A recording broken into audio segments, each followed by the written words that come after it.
کائنات کے کسی فرد کا علم نہیں ہو سکتا۔ اور دوسری بات یہ کہ وَأَعْلَمُ مِنَ اللَّهِ،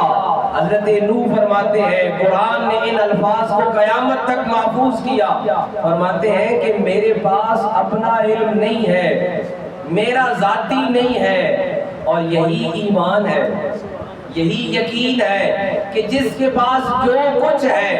یہی تو ہم آقا کریم امام الانبیاء صلی اللہ علیہ وآلہ وسلم کے بارے میں ایمان رکھتے ہیں، جو قرآن نے ہمیں دیا کہ وَعَلَّمَكَ مَا لَمْ تَكُنْ تَعْلَمُ۔ کوئی ان کے علم کے بارے میں سوال کرے نا کہ ان کا علم کیا ہے،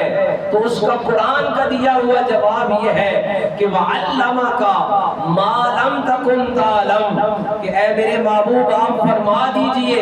کہ میرے پاس وہی علم ہے جو میرے پاس نہیں تھا تو رب نے دے دیا۔